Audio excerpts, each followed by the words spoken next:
Okay,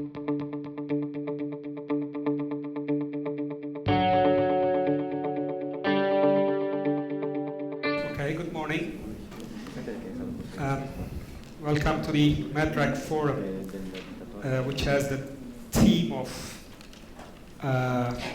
at the forefront of proactive and resilient energy regulation. That right now we heard from the DG ENRA representative, Ms. Charlotte Warlagot, that now the Commission is working on a new Green Deal. So the green is the composition of the blue and yellow. If you think about blue as the natural gas and the yellow as the sun, so the green will come with the mix of both solar and gas, I think, and that's why we are going to discuss this issue today. We have very distinguished panelists here, representing from the regulatory authorities, gas transmission operators, and experts leading to the innovations and new energy solutions in the European context. And our focus will be on the Mediterranean for sure, but we will discuss the global, the Mediterranean issues in the global context for sure. And when we talk about the global context, the eyes turn to the climate change issues. And together with the climate change, there comes three Ds, three-dimensional approaches: decarbonization, decentralization, and digitalization. So all these will be the core of our discussions today. And the MEDREG is, the Mediterranean region accounts about 7% of the world population, and the proven reserves of oil is about 42% of the total global oil, and 4.6% of the total gas is being located in the Mediterranean region, and Mediterranean region is enjoying a vast amount of renewable energy potential as well. But we have northern shore and we have eastern and southern shore, where the characteristics of these shores are different from each other, and MEDREG plays a crucial role in converging these different characteristics into the same approach, and thanks to the efforts of the MEDREG members and the Secretariat for doing this. I would like to follow the sequence as stated in the agenda, and I would like to give the floor first to Mr. Jorge Vasconcelos. And Mr. Vasconcelos is an energy entrepreneur and the chairman of the New Energy Solutions. He is the founder and first chair of the CEER.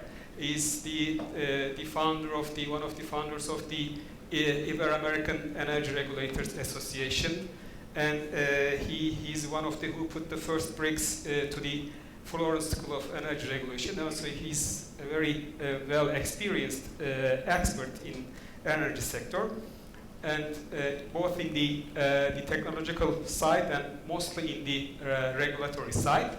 And Mr. Vasconcelos, the floor is yours. And meanwhile, due to his flight constraints, he has to leave early. So after his presentation, I would like to ask the audience for possible questions that you may ask him. Unfortunately, he's going to leave us a bit early. Okay, here you are. Well, good morning to everybody, and thank you very much for inviting me. It's a pleasure to be here today with you and with MEDREG.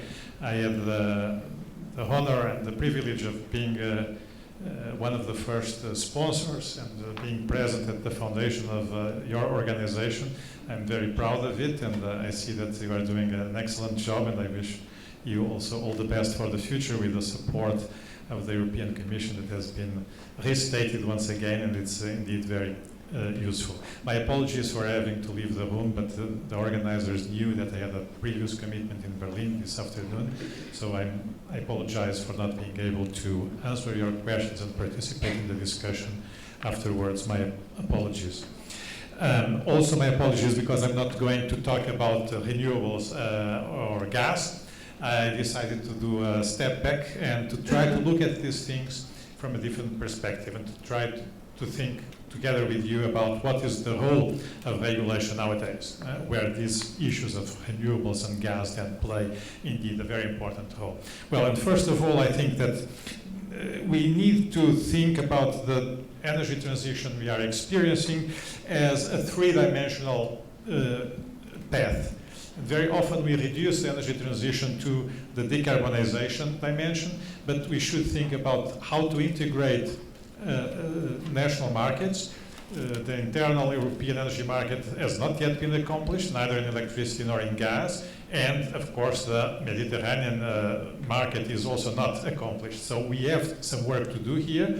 And digitalization, of course, goes on with or without the will of any particular industry, because this is a transversal development. So if we want to move from somewhere here to there, a state of higher information, less carbon, and more integration, more regional integration, there are different ways, different paths. So there is not just one single transition. There are many transitions possible. But it's important to think that this is a three-dimensional exercise. We are not dealing only with one variable, not just reducing CO2 emissions. We should think about how to exploit actively the synergies between these three different dimensions, and then to design our own transition. And each country, each city may have a different energy transition from the neighbors. So we are not talking about a single model. Then this is a revolution. The heads of state and government of Europe have stated already in 2011 that decarbonization requires a revolution in energy system. The first time that I heard the heads of state asking for a revolution in Europe, but it's nice. Then we have digitalization. Digitalization, of course, enables better regulation, but it also enables more efficient use of the infrastructure, more efficient markets, and it enables new business models. And each one of those three factors require some kind of re-regulation. So digitalization clearly requires new thinking about regulation. Now, another way of looking at where we are and where we are moving forward. It started some years ago, before liberalization, at the national level with our national monopolies, electricity-only monopolies. Okay?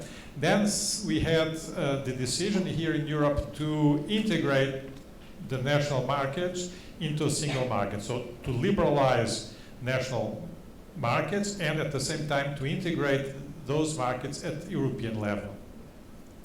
This was applied not only to electricity, but also to gas. What we saw was an association of electricity and gas. We saw many companies that in the past were only electricity companies or only gas companies selling jointly electricity and gas. This was the first coupling of energy vectors, okay? So we moved in that direction along this axis from the national to the European EU level and along this axis from the electricity only to electricity and gas. And now where are we? Now we are moving there. With decarbonization and digitalization, which somehow lead to decentralization, we are now exploiting this way here to the local level, to the local energy renewable communities, where we connect all energy-related sectors. It's not only electricity and gas; it's everything related to to energy. So, and in this process, in this transition, okay, what about regulation? What's the role of regulation? Well, we know that the old regulatory models that we have implemented for many years and decades now is not fit for purpose. Okay? We know that the future will be a totally decarbonized economy with a totally decarbonized energy sector, and this requires a completely different set of regulatory contracts. In the meantime, we have to do this transition here. We have to move from the old type of regulation to a new type of regulation, and what we need is what I call a transitional regulation. It's not just imagining that we can move from here to there through a series of small incremental steps. No, the heads of state and government have said that already in 2011. This is a revolution. This is something disruptive. So we have to accept that as a starting point to help this transition. And regulation must be a regulation for the transition, not a regulation to keep the old regime, and not a regulation that will work in the future but cannot work still today. So what we need is an explicit transitional regulation, a regulation that assumes itself as something transitional that will disappear in the future when we will be there, but something that needs to enable this movement from where we were yesterday with a liberalization only to a more complex environment. So very briefly, if we look at the different stages in the electricity sector, and we look at the dominant regulatory issues, very briefly, we started with the vertically integrated monopolies, okay, and cost and reliability were the main concerns, the main issues. Of course, they have not disappeared with the evolution. What we have seen is that new concerns, new issues have been added. So with liberalization, the main issue was non-discrimination, unbundling of activities. With regionalization and the creation of a single market, we have problems of horizontal coordination. And now, with decarbonization and decentralization, we have new issues of vertical coordination. Okay? And we should not forget about the past. These issues are still open questions, but we are facing new challenges. So when I talk about horizontal coordination, I mean mainly this here. Technical system operation is a form of coordination of physical resources. Okay, it's something that is well known both in the electricity and in the gas sector before liberalization. When we introduce markets, we need to coordinate the economic transitions. We need market platforms. Okay, and that's market operators. And then we need to coordinate both, to coordinate the technical, physical operation with the market operation. So we need a third form of coordination here between the system and the market. And if the country is interconnected, then we have a fourth form of horizontal coordination, which is the international coordination. And here, of course, MEDREG has played and can play a very important role.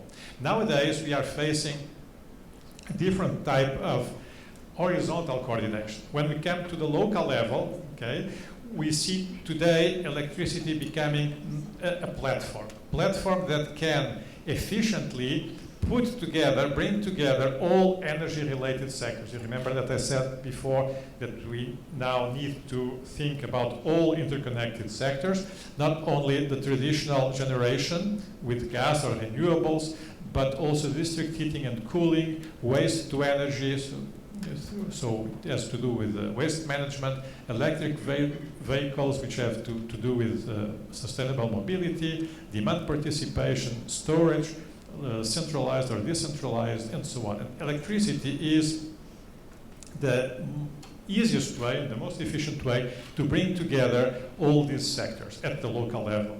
But this requires a new enhanced form of horizontal coordination. And some regulatory authorities, for instance, are already in charge today of regulating not only electricity and gas, but also district heating and cooling. Some also regulate waste, and not that I know in Europe, transport, mobility. But this is what we have to do, to harmonize regulation, to harmonize taxes and subsidies at the local level. Otherwise, this will be a distorted market, and we want to have efficient markets and efficient situations. So there is a new need for horizontal coordination. Besides, there is a need for vertical coordination because the system is becoming much more complex, and we have in particular the local level that is developing very fast. And the question then of vertical coordination is how to coordinate the local level, which is and can be very complex, with the existing national and supranational levels. Okay, and so what I call the critical square is in particular this relationship between the local electricity markets that can be more than one. Again, that's one of the questions that have to be discussed. The coordination between the local markets and the distribution network operator, and then how the distribution talks to the transmission and how the local market interacts with the national and the regional market. These are open questions everywhere that need to be addressed by transitional regulation.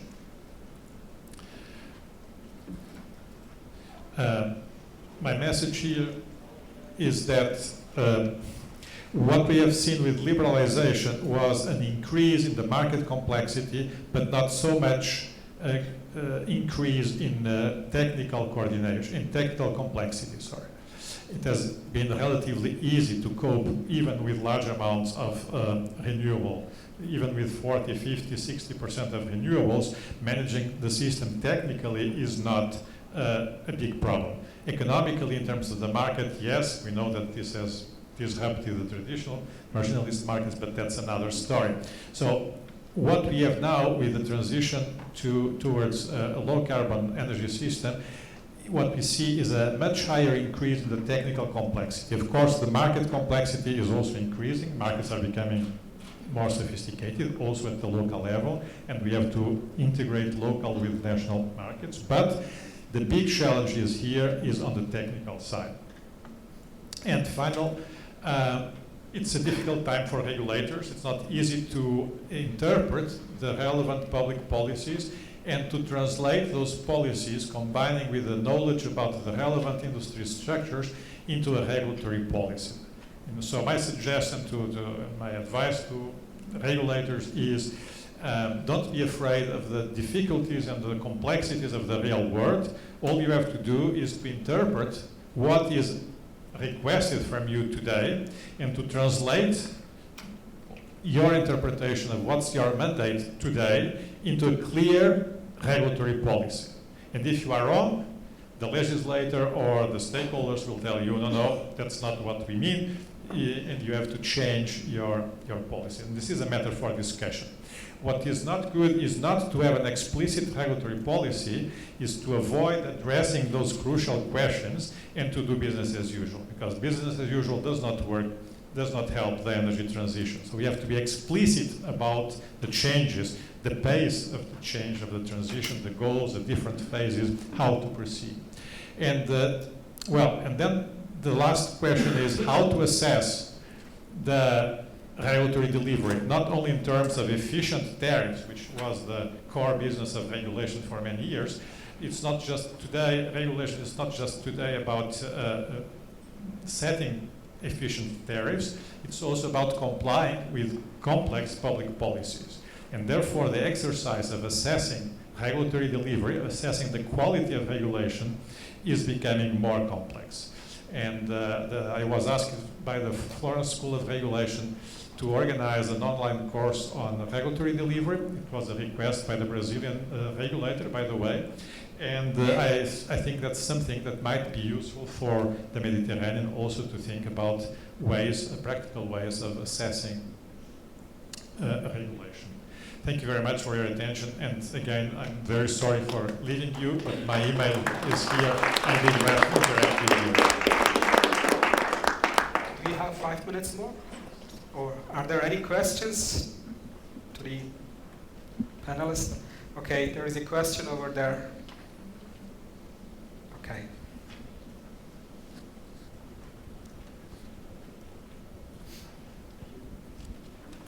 Thanks a lot for the very interesting presentation. My name is Nicholas Jensen. I work for Eurgas. We represent the wholesale, retail, and distribution part of the infrastructure. And my question is specifically on your slide about the various types of regulation and how we're going from existing regulation to future regulation through transitional regulation.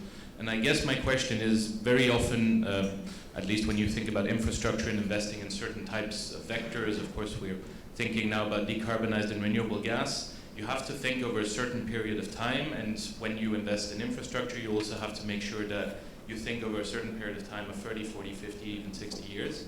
So how, in terms of this transition regulation, how do you envisage it in terms of time, and how exactly would it work? Would it be from 2020 until 2050? And how do you keep the, let's say, the investor certainty that is inherently required behind regulation? Thanks a lot. Well, thank you very much for your question and for addressing the topic that is not very often explicitly addressed. We are talking about the potential for stranded costs in the gas industry. Let's be very clear about it, both within the European Union and in our neighboring countries.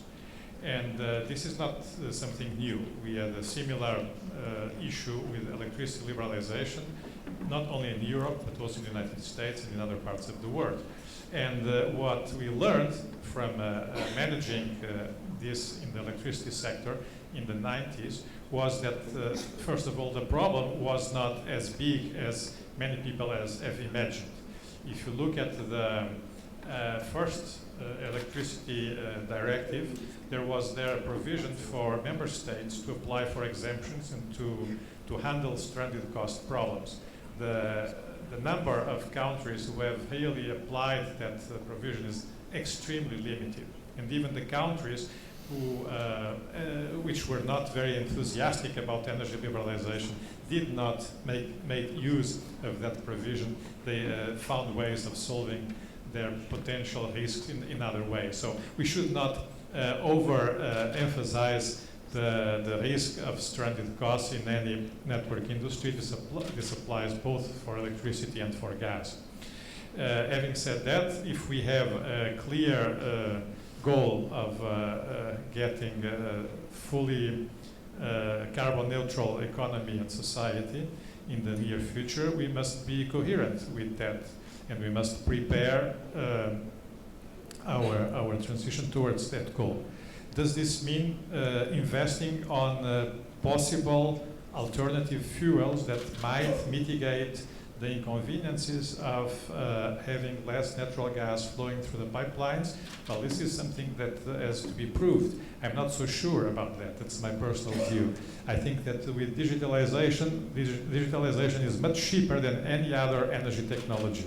And we are not yet exploiting the potential of digitalization in the energy sector, both in gas and in electricity. And if we start by exploiting that potential, then at least we will reduce the size of the potential stranded cost volume in the gas industry. So that's fine to look for alternatives, also for alternative fuels, but we should start by the most economic solution, which is demand management, which is looking at the local level and how to optimize the use of the distributed energy resources. Only then, as a second step, let's look at the more expensive alternatives. And another question from here. Thank you. I come from Tirana. I work at Cooperation and Development Institute, and we are the organizers of Tirana Connectivity Forum. We deal a lot with connectivity.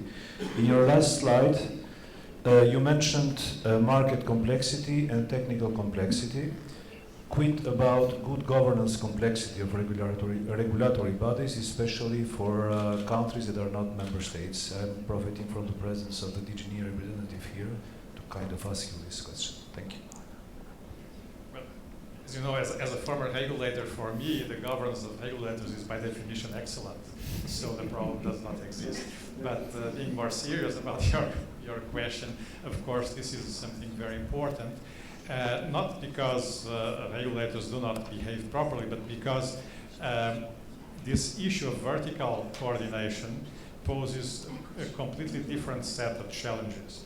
And this requires, in particular, a proper articulation of different levels. Somehow we managed in Europe to articulate the national level with the European level. Not perfectly, but somehow it works. Now we have a new challenge, which is articulating the local levels with the national level. And this is very complex in all countries. More centralistic countries or more federal countries, we see that this is always an issue. What I observe is that we are not doing enough. And what we see nowadays is that many cities in particular who want to, or already started the transition and don't want to wait for the national governments to accelerate the transition. They have already started. They are already innovating. They are already making very interesting experiments and finding solutions, but they are finding their own regulatory solutions also at the local level, which up to a certain extent is fine, but we think then, if we think afterwards about the general picture in Europe, then this might be a problem, because if the degree of differences becomes too big, this can be a threat to the internal market. So we have to make sure that we keep our internal market together with these decentralized energy resources. And this is an issue that should be explicitly addressed by national governments together with the municipalities and the European Commission. Well, Okay, thank you very much. Thank you. It's my pleasure. So, 20 years ago, the non-hydro renewables share in the Mediterranean region was negligible, but today we are talking about renewables. And right now we start to talk about the renewable gases. So I don't see, I don't forecast how the future will evolve in such a fast transitional process. In fact, it seems like that we are living in a continuous revolution era in the energy sector. All the time we are seeing some kind of revolutions. Let's see what kind of consequences will this revolutionary process will bring forward for the regulators, for the policymakers, and definitely for the consumers at the end of the day. Now, our second panelist is Mr. Benoit Esnault from the French Energy Regulator. Mr. Esnault is also an experienced expert in the energy sector. He's worked as consultant for a while, and he has an experience in the CRE for about 20 years or something like that. Yep. 11 years, okay. And now he is chairing the Interconnections and European Affairs Department within CRE, and he's responsible for gas and electricity. Meanwhile, he is chairing the electricity working group of MEDREG, an active member in the UFM Regional Electricity Market Platform discussions. He has both knowledge in electricity and gas, and I think his insights from giving also the MEDREG work to these discussions will be valuable, and the floor is yours, Benoit. Thank you very much, Fakir. So, to be in time. Well, it's quite challenging to speak after Jorge Vasconcelos, because the picture he gave of regulation actually brings a lot of, well, beautiful challenges, I would say, dealing with complexity, thinking about transition. And what I try to do in my speech is to highlight some elements of strategy that we are developing within MEDREG, not to explain how then to articulate gas, renewables, and so on. I think that it's a common work to carry out, but more to say that we have some specificities in the Mediterranean region, and I always like to start with maps, just to illustrate what we've been talking about. Just to say that when addressing the question of regulation, of course the European example comes first, and as a regulator working on European issues and for a European country, of course, I have this tendency to think in a European way, but the big challenge, actually, when talking about MEDREG, is to have a clear picture of what we are talking about. And maps are interesting because if one looks at the northern shore, then we see very dense systems, dense networks, big systems in general, high level of consumption, high incomes, and so on. When we look at the south, well, even not going into the details of the economic situation, we see that populations are on the shores, and in terms of systems design and resilience, that makes potentially a big difference. And also in terms of potential cross-border solidarity. And we find this both in electricity and gas. Now, jumping to renewable energy sources. I think it's very important, and it's been already discussed, to see what we're talking about. And my point will be somewhere to differentiate the North and the South, or let's say EU and non-EU countries, to see the kind of challenges that we have to address in these countries and how to build collectively on our experiences in order to make the region, let's say, more coherent, better integrated, and reaching this objective of having more efficient energy systems. Looking at renewable energy sources, I think it's very important to address the fact that in the North, energy dynamics and needs are relatively different. In the EU, we are in a region where, let's say, the needs are satisfied, and we are more in a situation where the challenge is reducing our consumption and looking for, let's say, substitutions between, let's say, clean energy sources to polluting ones.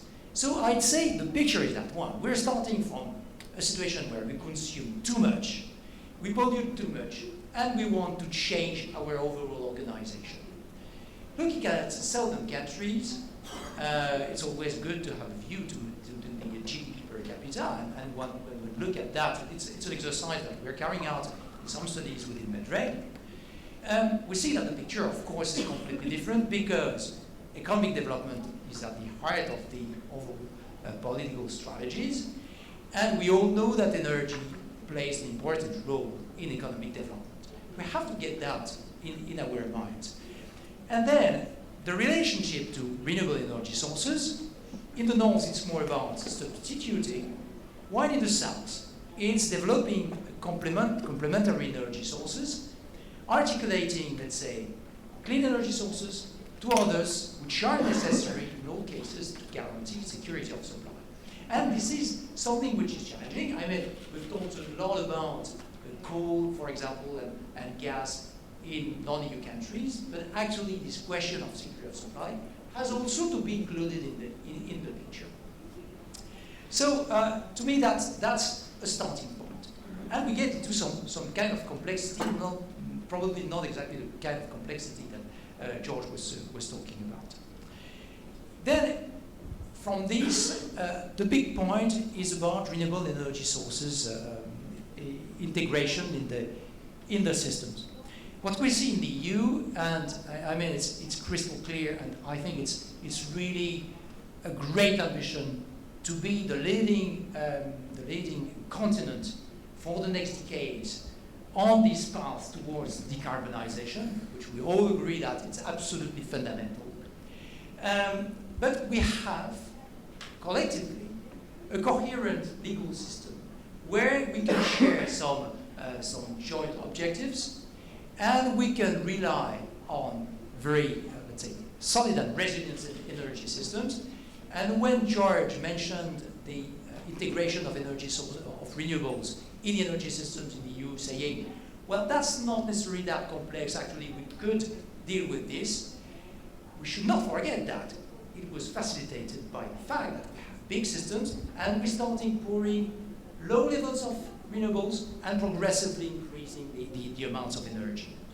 Then we could rely, let's say, if coming from France, on our nuclear power, for example, which facilitated actually the integration of renewables. In some other countries, the picture is slightly different because, first, systems are less developed in most cases, and we have problems with isolation. Historically speaking, we could develop a lot of interconnections in Europe, and these interconnections allowed to get some spontaneous, let's say, solidarity between countries, which means that the ambitions, some member states could afford being more ambitious than others in terms of renewables, to the benefit of the community, while others could then complement their supplies and secure the system. So we're really talking about solidarity and complementarity between systems. the challenge is, if we are not as lucky as we are in the European Union, at least in terms of geography, the fact that we have, this geographical repartition of countries, and how to manage then developing clean energy systems where the design and topology of systems is relatively different. That's difficult because I don't have the slides in front of me, so I'm sorry. So our challenge within MEDREG is clearly about the development of the international complementarities here. And I would mention, let's say, 3 different complementarities, because renewables development, and George also mentioned that, focusing on this question of vertical coordination. Renewables are local, but have, let's say, cross-border consequences, or can be promoted largely by international cooperation and coordination. So I would see then 3 kinds of complementarities there. The first one is about physical complementarities, as highlighted for the EU. It's true also in the energy community, and more, hopefully, in southern countries. We know that at some points it's challenging. It's about sharing the surpluses of energy or playing on physical complementarities for securing systems. Second one is about the economical complementarities.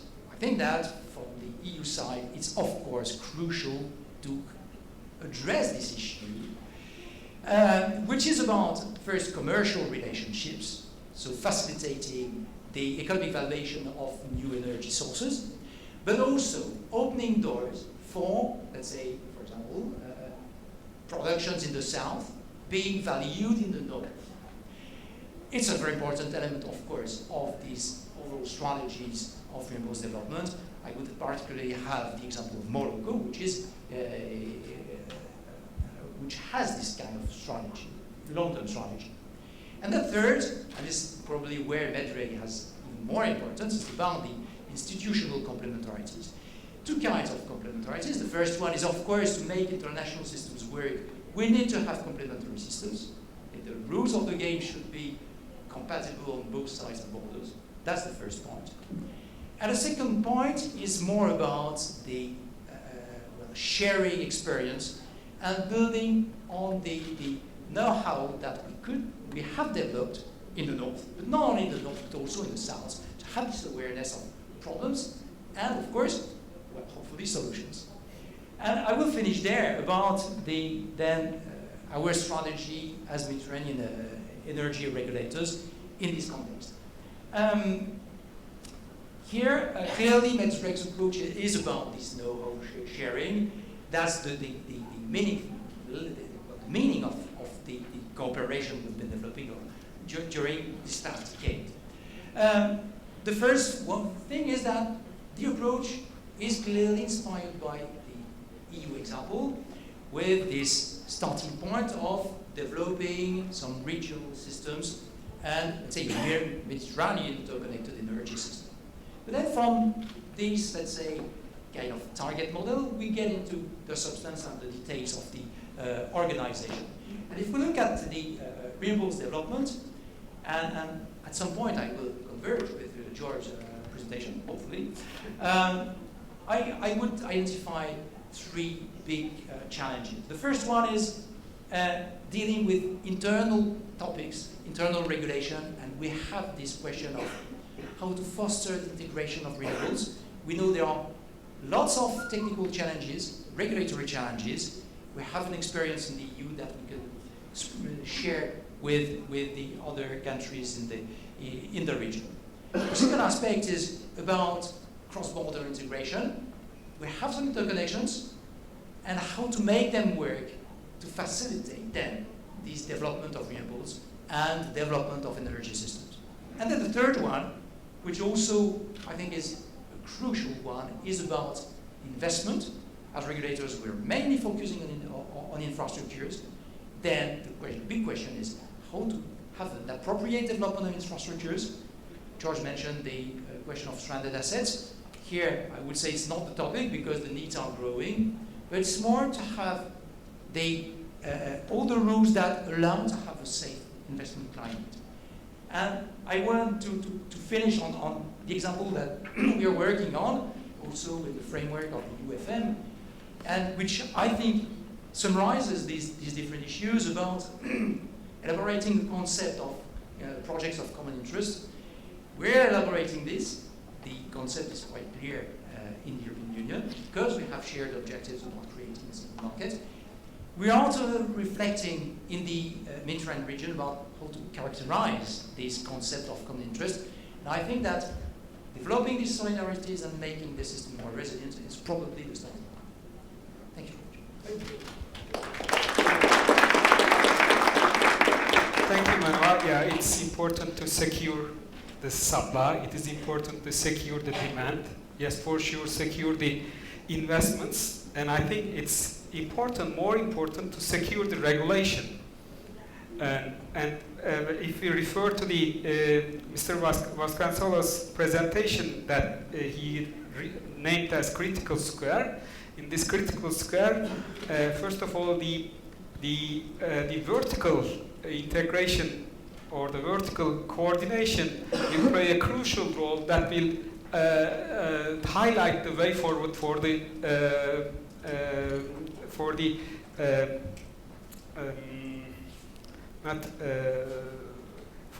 horizontal coordination, and in that place that the regulators will play. But in this transitional, in these challenging times, it is important to focus on how to secure the regulation for the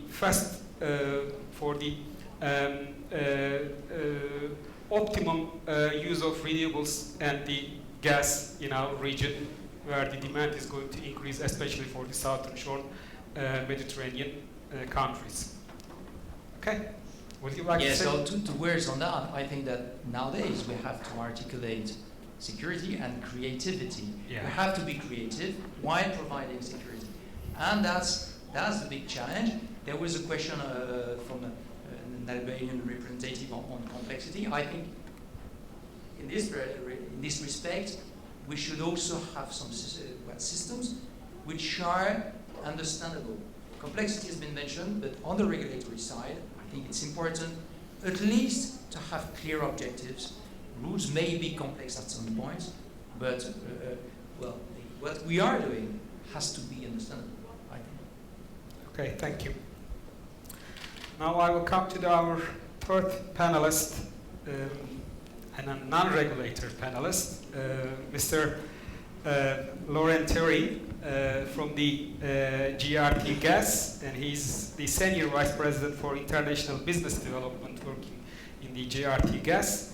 And he has a very good record of experience in the consolidation of the European energy industry, and railing on this experience now, he's working on the international business development. That means how to integrate the networks other than the EU networks. So it will, his focus of area fall in the MEDREG activities scope as well.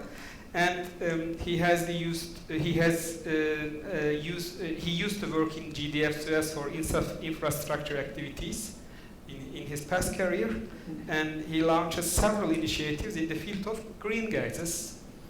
So the discussion is in the future will be about the green gases, so it will be interesting to hear from Mr. Thery. Thank you very much, and thank you for the invitation to this morning. Yes, I will give you this morning a view of a gas operator. We have spoken a lot about stranded costs, but I will try to give you a more positive view, and of course to try to look at synergies between renewable and gas, and how to be useful to the energy transition at the lowest possible cost. So first, maybe very rapidly, in fact, renewables and gas are the current winners of the energy scenarios at the expense of oil and coal. So this is quite good news if you're in a business development job like me. but now I'm going to try to see how we could, as a gas company, add and help energy transition. And clearly, the issue is very clear. It is on storage. An all-electrical world is not a realistic option today. It's much too costly. And if you I will just give you a figure. If you look at the German case, in one case with gas, you can store 1/3 of your all annual energy consumption. In the other case, you can store 41 minutes of consumption. So clearly, in terms of security, in terms of storage, we have a role. But as you have seen on the picture, I have been speaking about gas. So I didn't. So as you can also see, there is natural gas, or there is also green gas, such as hydrogen, that could play a role in this storage. In fact, hydrogen could be a very important game changer as a green gas, because of course it doesn't emit any CO2 emission when burned. And I would like to come back to the previous discussion about stranded cost. I think what is very important is to try to see how we could use this very large gas infrastructure in Europe. So there is many ways to use it. Of course, you can design a brand new hydrogen pipeline all over Europe. It's well known, we have a lot of money to do that.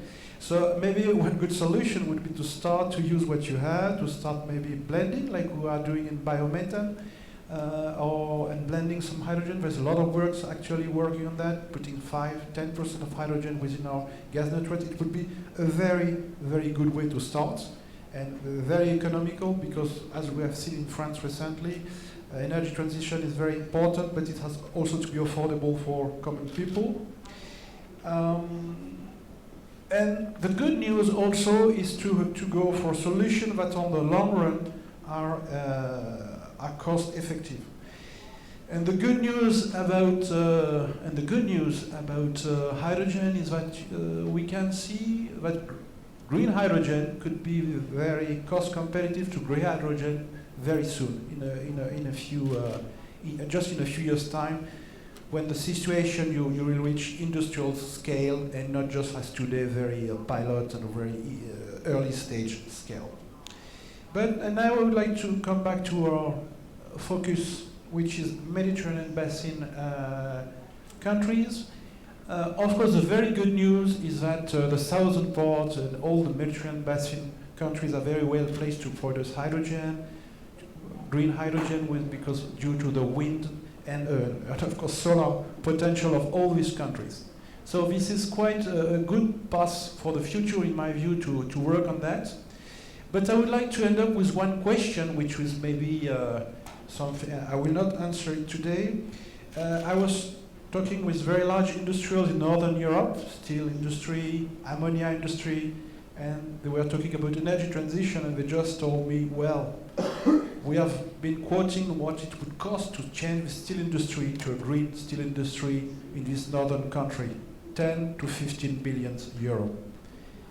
And in the past, remember that all industry went where the cost of energy was low. So the very good news from our colleagues and friends from the southern parts of the Mediterranean basin is that maybe tomorrow the industry will be there, and it would be a very good play for Europe instead of putting it into Australia or Quebec or whatever. So it's a question mark, but this is it.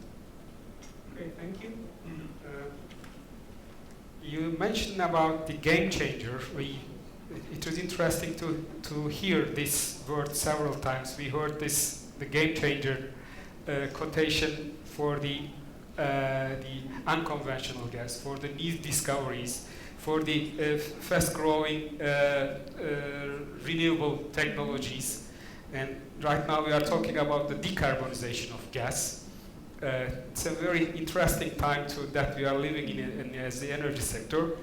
And it seems that in the near future, all the systems will be reshuffled and everything will be more green, hopefully.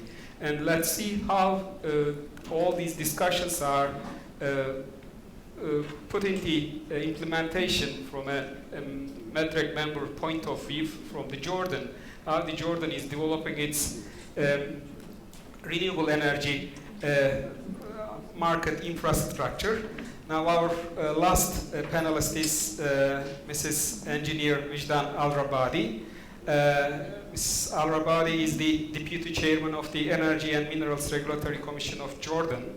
He used to serve as Vice President of MEDREG between 2016 and 2018.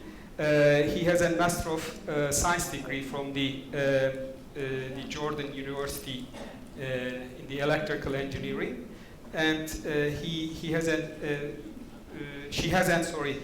very vast experience in cost and pricing of the energy projects. And right now, the floor is yours, Ms. Al-Rabadi. Thank you, Mr. Chairman.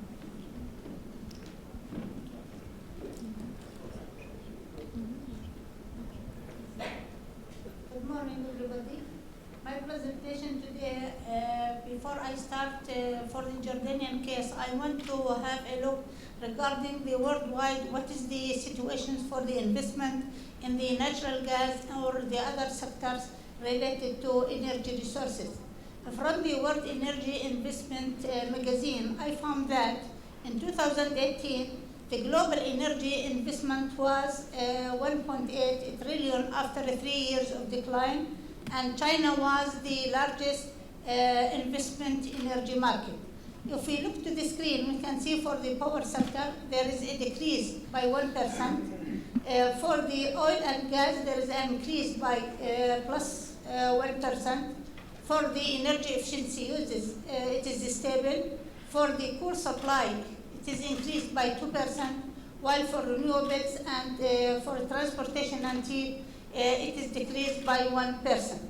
If we refer back to the gas power sector, we can see most of the investment has been decreased because of the coal in China and gas powers in the United States. While related to the renewables, it is somehow declined because there is a diversity in the uses of clean energy resources in different areas. For the upstream oil and gas, there is an increase by 4%, which is mainly related to the prices of the crude and even interested in the shale business. Related to the efficiency, even there is a decrease in the cost of renewable resources, especially in the PV panels, while there's also interested in other resources such as electric vehicles and etc. For the coal, as I mentioned, it is increased by 2%. For the heat and renewable also, there is another directions in splitting the use of biofuels.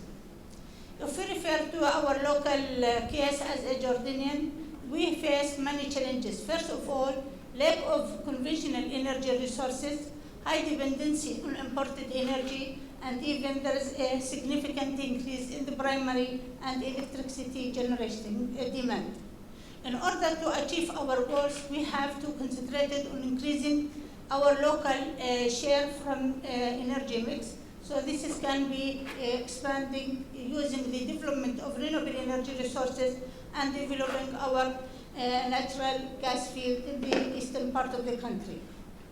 According to Bloomberg research report on the clean and renewable energy status in 2018, Jordan was ranked the first renewable energy growth in MENA region and the third of the 103 countries worldwide. This screen shows the current structure of our electricity sector. We have single buyer model. We have several generating companies, whether they are from conventional or renewable resources. We have one single buyer, which is National Electric Power Company, and it is responsible for operating the system and buying all the electricity from the generating companies and sell it again to the 3 distribution companies. We have Ministry of Energy and Mineral Resources, which is the policy maker of the sector, while the EMRC as Energy and Minerals Regulatory Commission is a regulator for the energy sector as a whole. In order to increase our local participation from renewable energy resources, the government adopted several schemes to go ahead in this regard. According to the renewable energy and energy efficiency law, we can deal with renewable resources in 5 mechanisms. First of all, what we call the wheeling scheme, the small-scale scheme, and EPC contract, which is mainly this scheme has been based on the grants have been rewarded to Jordan. We have also direct proposals and the competitive bidding process. In order to regulate the renewable energy framework, we have the laws and we have bylaws and regulations beside the guidelines. In order to see what the main laws regulate the sector, we have Energy and Minerals Regulatory Law number 8 for 2017, and we have Renewable Energy and Energy Efficiency Law number 13 for 2012. We have also amended law for the energy efficiency and electricity law, because according to electricity law, nobody is allowed to do any business in renewable unless it is licensed from EMRC. Regarding the bylaws, we have electricity bylaw for generating license fees, and there was an amendment one in 2016, and the best one was in 2015. We have a direct proposal by law in order to allow all the generating companies, they can sell their electricity directly to the national grid. We have regulations for the wheeling scheme. That means in this wheeling scheme, if there is a restricted areas in the self-consumption business, the developer can build his power plant in a site, and even he can use the distribution network or the national grid or both. It depends on the case until he can reach his power to his destination area. We have regulations also for small-scale schemes, which is what we call it net metering schemes according to electricity renewable energy law. And even also we have licensing instructions for persons who engage in design, supply, installation, and operation, and maintenance and inspection of renewable energy system. We have also a chapter included in the distribution code and also in the grid code in order to deal with renewable resources if these facilities has been connected to distribution network or to the national grid. We have also instructions for connecting renewable resources to the distribution network, and even we have the instructions for the wheeling charges. Besides that, also we have instruction for wheeling charges, and even we have instructions for electric vehicle charging stations. Besides, the price list should be collected by EMRC, and based on that, the Ministry of Energy can negotiate the developer who has been ranked after qualification to be the developers to especially indirect proposals. Regarding the guidelines, we have 4 main guidelines. 2 guidelines, one for net metering and the other for wheeling scheme if these facilities connected directly to national grid, and another 2 if these facilities connected to the distribution grid. Regarding the electric vehicle stations, we have instructions. No one or any person is allowed to own or operate or undertake any electric vehicles unless he is authorized and licensed from the Commission. We have 2 kinds of license. We have private and public. The private license first, before that, it has been granted for the licensee for 2 years. Before that, 5 years, sorry. The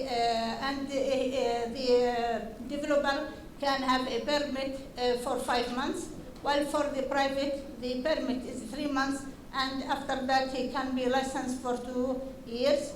And even these facilities should be connected on a smart meter separately from the other meter, which is recorded the consumption of the electric power during the charging process.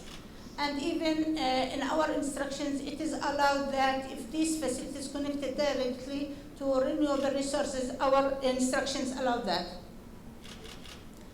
As we mentioned, we have different schemes which already the government of Jordan dealt with to implement the renewable resources, the competitive bidding, the direct proposal, net metering, and the wheeling applications besides the self-generation.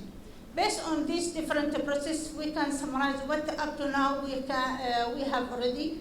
Regarding the direct proposals and the grants, the Ministry of Energy and Mineral Resources launched 3 rounds.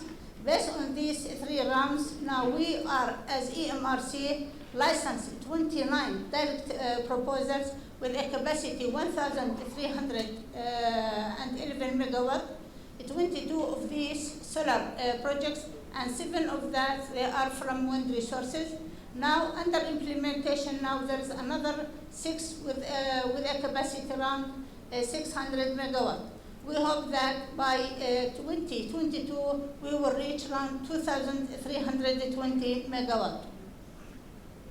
Regarding the net metering scheme, up to now we have around 313 megawatt with around 13,364 meters.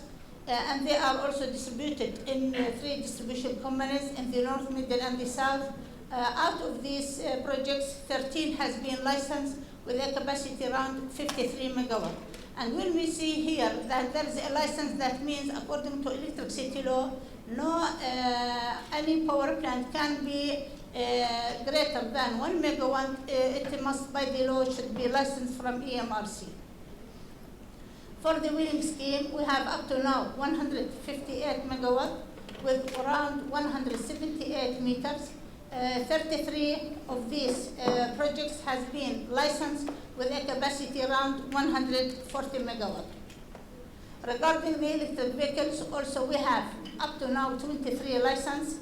The number of electric meters around 164, and up to now we have around 38 also permits in order to complete their requirements, and then after that they can be granted a license. For the persons who engage in design or supply or installation or maintenance in renewable business should be licensed also from EMRC, and up to now we have around 410 companies. Regarding the natural gas, our natural gas can be covered from outside, and even we have a local field in the eastern part of the country. In order to cover all our needs from natural gas, we have a floating vessel at the Aqaba in the south of the country with a capacity around 500 million standard cubic feet per day. And even we can get these resources from the Eastern Mediterranean or from our local field. In our future needs, it can be also covered to cover other consumers, not just the electricity sector. It can cover the residential besides the commercial sectors. And now there is potential in these fields to go ahead in Jordan market. For the electricity in the future, most of our projects will be concentrated from the combined using natural gas or from renewable resources. And even there is now a thinking of using the natural gas in other downstream, especially in distribution network. And if there is a thinking of CNG and LNG also. Also there is a thinking of using solar energy in water heater in residential besides the industrial areas. In order to regulate the natural gas business, we have also the law. We have the Petroleum Derivative Law number 11 for 2018. We have a licensing activities related to the petroleum by law. We have also around 20% of electricity generation. Jordan is a leading country for renewable energy in the MENA region. Also, we can conclude that there is a good cooperation for the future, especially on a large scale in the Mediterranean, based on renewable resources, especially create a sustainable economic base on market conditions, such as regional potential climate change and energy security. And there is a great opportunity for co-development for the two sides of the Mediterranean region. Thank you.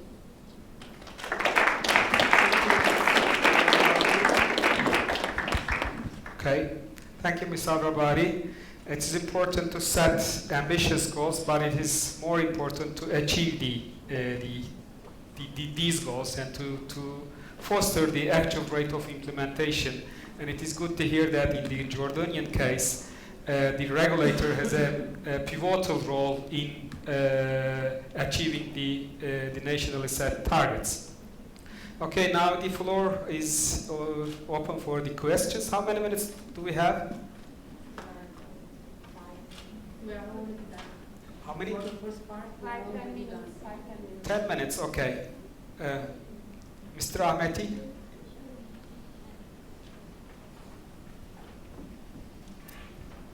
Well, thank you. First of all, I want to appreciate you for presentation. Otherwise, we have 3 people here. And I have a question for Benoit regarding the energy or the problem of the environment in general.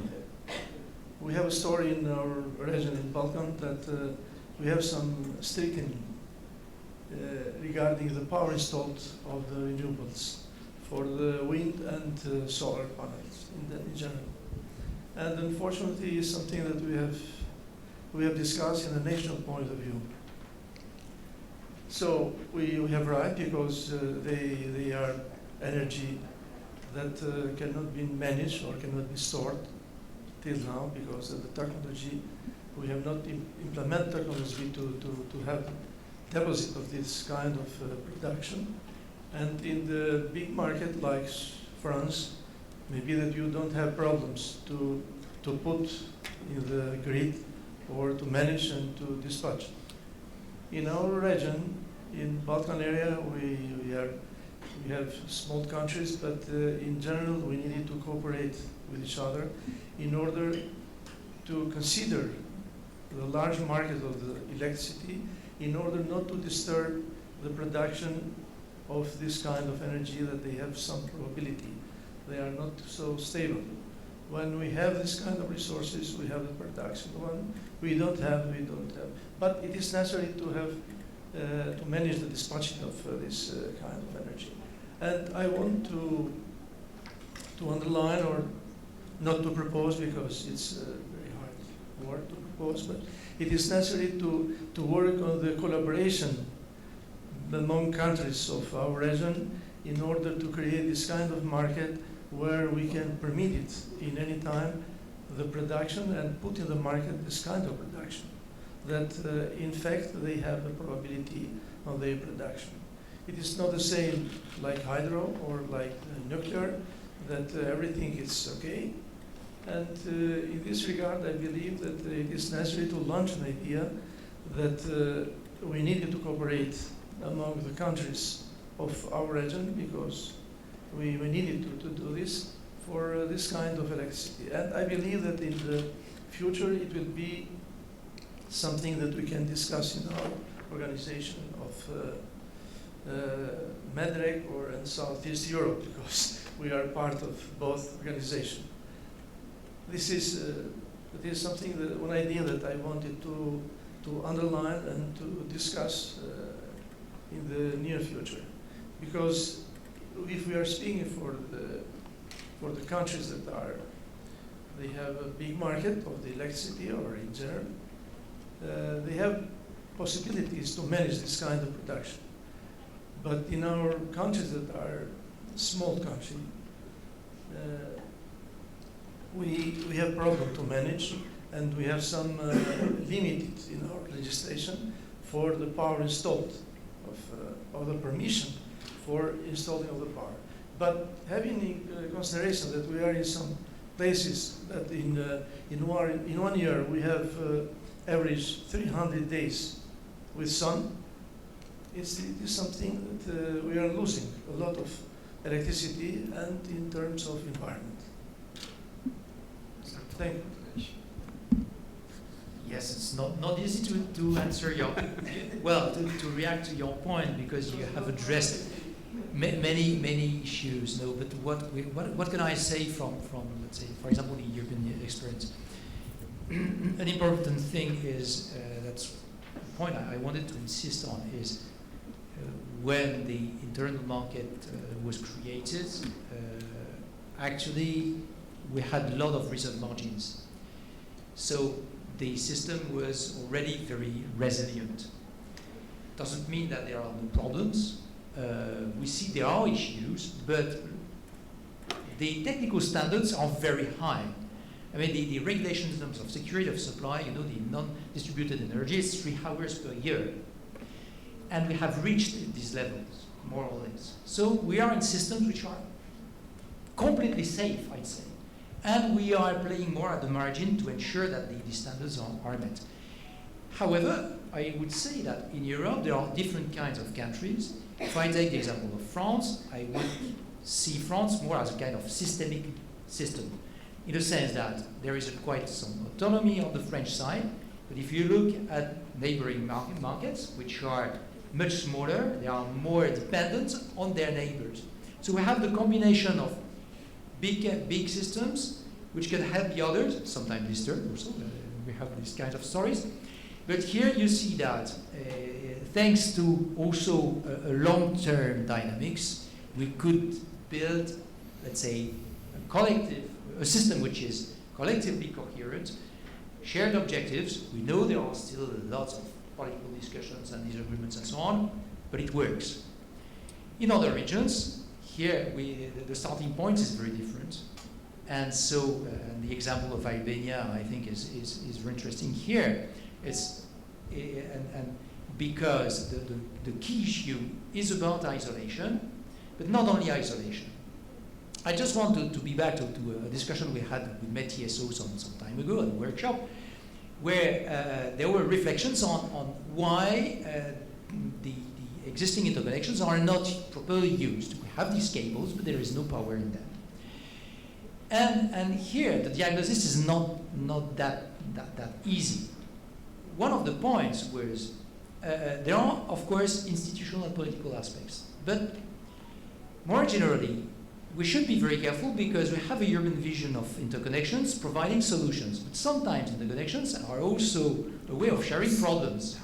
So there are background conditions to make the interconnections work. So here, the collective discussion among countries which are involved is absolutely crucial to be able to elaborate on complementarities. That was also a point I wanted to make.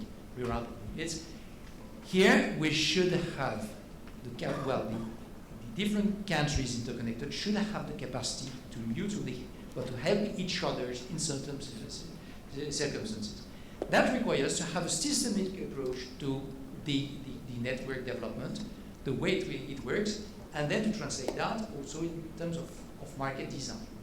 Very challenging, of course, but I mean, it's what we're trying to achieve. Are there any questions?